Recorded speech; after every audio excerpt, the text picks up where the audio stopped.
지면으로 알아보는 인천 소식 신문 속 뉴스입니다. 각 신문사별 헤드라인입니다.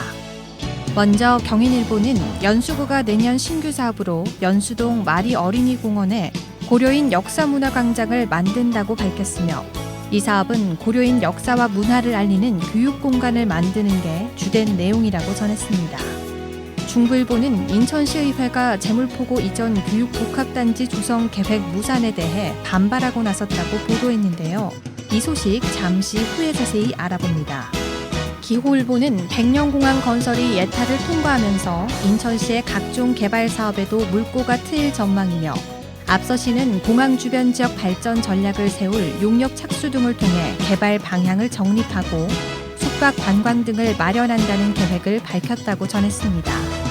인천일보는 인천경제 자유구역이 글로벌 바이오 의약품 생산기지로 육성된다고 보도했는데요. 이 소식도 잠시 후에 자세히 알아봅니다. 그럼 중부일보 기사 자세히 살펴봅니다.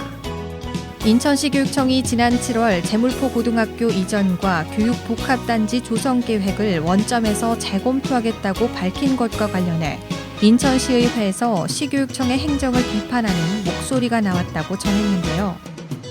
시의회 교육위원회 정창규 의원은 지난 5일 시의회 제275회 제2차 정례회 1차 본회의에서 도송훈 교육감은 지난 3월 재물포고를 송도로 이전하겠다고 발표했으나 4개월 만에 전면 백지화했다며 시의회 교육위원들은 지역의원들과 교육청을 중재하고 싸워가며 예산을 지켰는데 교육청은 교육위원들과 상의도 없이 사업을 취소했고 이는 의회를 경시한 것이라고 지적했다고 보도했습니다.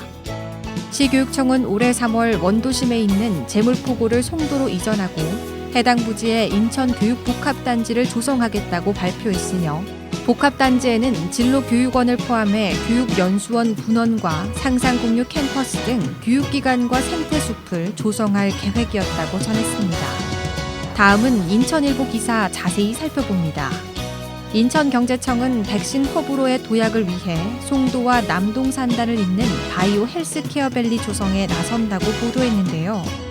산업통상자원부와 인천경제자유구역청 등 전국 9개 경제청은 지난 5일 제126차 경제자유구역위원회를 열고 경제자유구역별 핵심 전략 산업 선정 등 4건의 안건을 심의 의결했다고 전했습니다.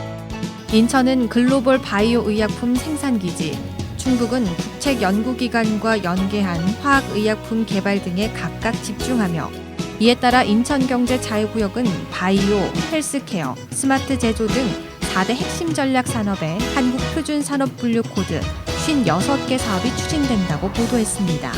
지금까지 신문 속 뉴스였습니다.